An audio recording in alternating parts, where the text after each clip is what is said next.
Welcome to a new Daily Top Askreddit video. Today's topic. What's a question that sounds innocent but in actuality is offensive? When are you going to have a baby? My wife's aunts used to ask us this a lot. She finally replied truthfully, we did, she died before coming to term. It was the only time we've been successful in our, at the time, 15 years together. Thanks for asking. They have not asked again. I am sorry for your loss. We got this question from my mother-in-law, literally 3 weeks after our second child died at 9 months old. Added a whole new layer to the impropriety. Solidarity for shitty mother-in-laws who make inappropriate comments when you have a dead baby. I was in labor with my stillborn just after we learned he had already passed. My mother-in-law came to sit with me while my husband ran home to get a few things and I didn't want to be alone. She looked at me and said, I always got pregnant when I wanted to and never lost a baby. I also struggle with fertility issues. This was 4 months ago and I'm sure we'll get lots of, when are you having another baby, questions at a family wedding with them tomorrow. I used to respond to all my in-laws with, you can't get pregnant the way we do it. My wife eventually had to ask me to stop replying that way because her mom begged her to. Switch to, don't know, but I cream pie her daily. When are you going to get a real job? This from my family when I was working as a contract engineer and spending 6 months to 2 years in different locations, earning twice what most engineers were making. I would usually take a month off between projects and in their eyes I was always out of work and couldn't hold a job. Quote, apparently, the real job is the one where you're getting paid scraps. IDK where op is from, but in the US so many people are so brainwashed into thinking that work must be suffering that it wouldn't surprise me. Not sure about innocent, but as a wheelchair user, one question I get from complete strangers in public is, can you have sex? I wish I was joking. Even before saying hi, they could ask that. One of my ex-boyfriends has spina bifida. We dated for about 1.5 years, and during our time together I learned that the disabled have to deal with shit daily that most of us can't even fathom. I was constantly addressed by people when they needed to ask him something, like the waiter always asked me what he wanted to drink or if he was ready to order. Most people assumed I was his caretaker and, or a relative because, OMG, what else would be the reason we were out together, right? When they did realize we were a couple there were always, inappropriate questions. A waitress asked me flat out if I was dating him because he made good money and got benefits. Mom, definitely not. What benefits? There were so many questions about our sex life during dinner, from strangers and friends. Not sure which was more awkward. Someone asked if we were poly or swing because how else could I be satisfied? Comments about how I was a caregiver and how even if I wasn't, I was because wheelchair and he would always need help. Don't get me started on accessibility in general and making plans to do literally anything with anyone. Yeah, we're not together anymore because disabled people can also be jerks, but that relationship taught me a lot about all the boundaries. Ah yes, you got quite a glimpse of what we go through. I've said for a long time that the most difficult part of disability isn't the disability itself, but rather how we're treated and spoken to. And yes, disabled people can be jerks like everyone else, unfortunately. I had to break off relations with a few of them, mostly for being racist. I'm Asian Canadian. Here. Now, I think that's illegal.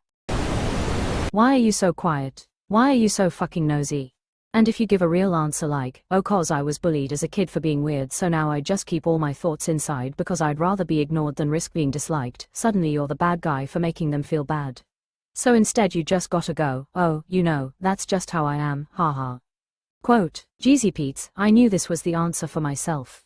But reading it, knowing that it came from another person, man, that hurt in a good bad way. It's less annoying to other people, you should give it a go. I learned that I'm not actually really quiet, there are just a lot of people that I really don't like. My best friend of 20+ years described me to someone who was pulling the whole, she's too quiet and seems stuck up, shtick similarly. She said something along the lines of, well, if you actually gave her a chance, she'll talk your ear off, loves to crack jokes, has a great infectious laugh, and can make any boring story into an adventure. She must not like you or be comfortable around you. This woman is quite possibly the sweetest person I've ever met. Just don't cross those that she loves. Why are you single? Because I'm waiting for a girl as great as you, Mom. Quote, lol, my answer always was, I'm waiting to meet someone who can make me as happy as I can make them. Never happened and I am more than okay with that. As an Asian who is a native English speaker, how do you speak English so well? Drives me batty. This plus, no where are you really from, are always fun. What was it in Parks and Rec when Leslie was talking to Tom?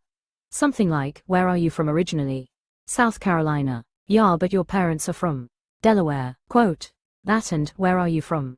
No, like, where are you from? Aziz Ansari's character from Parks and Rec had a good response to this. Leslie, nope, you're not from here, right? Tom Haverford, no, I'm from South Carolina. Leslie, nope, but you moved to South Carolina from where? Tom Haverford, my mother's uterus.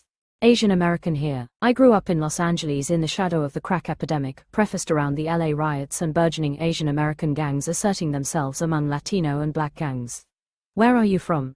Is an entirely different question to me, and it still makes my heart stop for a minute hearing it. I have adopted Korean sisters. Growing up with them when they were extremely young, less than 1 year or essentially pre-verbal stage of development, my favorite question to hear adults ask my mother. Stranger, awkward intro, oh, hi. You have such a beautiful mother, daughter, stranger, baby girl. Is she Mexican? Mother, Korean, actually. They are adopted. Stranger, oh, that's amazing. So, but how will you understand them? Mother, understand them. Stranger, I mean, well, when they start talking it will be Korean. Do you speak Korean? Mother, rage quits conversation. Seriously. Over and over again. I loved Phoenix, Arizona's culture growing up. Wow, that's breathtakingly stupid. How are we not aware that babies learn language from their parents? Where are you from? No, where are you really from? OMG, I asked a coworker once where he was from. And he was like, well, technically this small town in Mexico, and I got so embarrassed. I was like, no. Which high school did you go to? Lol, I have learned to ask, where did you grow up, as I live in a city where most people moved here later. OMG, yes. If you want to know my ethnicity then just ask me, I'll give you a full family history going 5 generations back. But don't ask me where I'm from and then act like I'm fucking lying to you. Sorry, this obviously is one of my triggers. Of course, I'm a son of Chinese immigrants, and it plays a huge role in my identity and have similar feelings. I'll let you know through the natural course of the conversation where I'm from or who in my family immigrated to the US. Ugh, same. I'm mixed race, most of my life I've lived in areas that are predominantly white. Stop pretending you're not asking about my ethnicity, you want to know why I'm brownish. And if you try to dance around it by then asking where my parents or grandparents are from, you're going to be disappointed as well because those answers are all still Midwestern US places. Even all of my great-grandparents were from the US except one who came from Ireland as a child. Oh, but you don't want the history on that one, do you? Just admit you couldn't peg my ethnicity easily, and want to know why I'm not white-looking. I don't mind sharing my family ancestry with someone who's curious, but FFS don't start with the assumption I must be from some other place. I used to work as a 911 dispatcher, and the amount of random people that would ask me if I ever listened to someone die astounded me. Like, thanks, I really want to relive that right now in the grocery store. And they never really seemed to realize how messed up that question was, they were always so morbidly cheerful about it. When I was younger and dumber, I encountered a vet in an FPS lobby and asked him if he ever killed anyone. I'm pretty grateful to the dude, he very gently set me straight by saying that unless you've been in the shit too, it's incredibly rude to ask someone that. For a second I was trying to figure out how bad a vet someone would have to be to kill someone when they're meant to be treating the pets. Are you pregnant? How far along are you? No, I'm just fat. Or if they know you're pregnant, you must be due so soon, you look like you're ready to pop. Yeah, in like 3 to 4 months, thanks. Or my personal favorite, from my grandma a couple months ago, I'm due in December, aren't you a little big for this stage? Quote. What caused you to get PTSD? How did you get PTSD? If the answer isn't volunteered, do not ask anybody that. I will answer why and how I got PTSD, an abusive first experience with dating. I want the stigma to go away for good. The next person with PTSD may not feel comfortable answering. But I do. I want the stigma to end. And of course, for relational violence and abuse to end as well.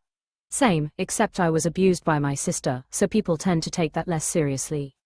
No, it wasn't normal sibling rivalry. My grandparents would turn the other way while she beat me over stuff like using crutches because I sprained my ankle, or her spilling a drink and blaming me, real reasons she hurt me over. She would scream at me in front of my friends claiming that something I was wearing was hers, it wasn't. She stole from me constantly, destroyed my room several times, told me to take my life and that I should be dead instead of our aunt who passed away from a freak accident. I had nightmares for years after being removed from the home. She was 6 years older than me. I was kicked out at 15 for using self-defense against her. Sibling abuse is overlooked. Mine is from watching my dad die in the hospital and not being able to do anything because I was a kid, and it was worse because he was my primary parent who took care of me. And then made worse by my mom being super emotionally distant and volatile. I never knew how to predict her, so I'd just be quiet or end up dissociating when she'd get mad at me, because if I said anything she'd just argue, yell more. And emotional, medical neglect, so I'm still dealing with repercussions like dental problems and getting evaluated for physical, mental conditions in my 20s. It sucks flinching and kind of just shutting down when anyone starts yelling and having no real sense of self, plus emotional attachment and regulation issues. Also wanting the stigma to go away. PTSD, CPTSD can be caused by more than what's stereotyped. It's good for people to be able to breathe and think about what happened to them, and also know that it doesn't have to define them.